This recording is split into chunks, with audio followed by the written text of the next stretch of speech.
Hello everyone, boykwibwi angni jenia baglari channelaव फरायहरगारनाय थाबाय नै दिनै जोङो दंफैयो बे padampukhri एरियायाव बेखौ होनो गोदो राजानि फुख्रि होनोब्ला नै बेखौ होनोमोन नै बेनो जाबाय बे गासै ओरै बै गोथां हालागै नुनायहालागै गासिबो आरोना लोगोफोर बेयो गोदो जोंनि बर'नि राजानि फुख्रिमोन आरो padampukhri होनो आरो बेनि नामखौ लोगोफोर बेखौनो आं नोंथांमोनजों एसे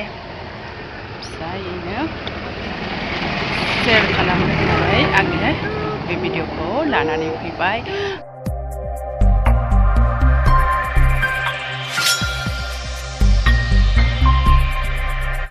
नै बेनो जाबाय बे फुख्रिया नै ओरैनिफ्राय लानानै ओरै सोरगिदिं बे गासैबो लोगोफोर बे ओरै गासैबो नै बैहालागैसिम आरोना लोगोफोर बिराद गुवार बिराद गिदिर बे जायगाया। नै आंनि फिसालाजों आंजों बेयावनो एसे दिन्थिफैबाय आरोना लोगोफोर नोंसोरनो ओइ गासिबो आरोना ओमफ्राय बेयाव थायो गासैबो बे सेराव जेसेबां न' दं बेयाव गासैबो दा नागा मानसि थाजोबो आरोना गोदो रावबो गैयामोन आरोना बेयाव गोदो बर'नि जायगा बर' गोजासोमोन दा जोंनि बर' मानसिया गावनि हाखौनो फानलांजोबनानै दा बेफोरबायदि खांख्राइ नागाफोर हाबनाय जाबाय आरो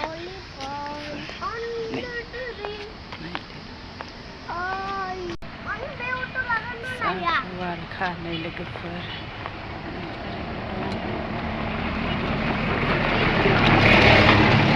थांलाय फैलाय अट' खारनाय मानाय ना लोगोफोर दं मोजां जायगा आरोना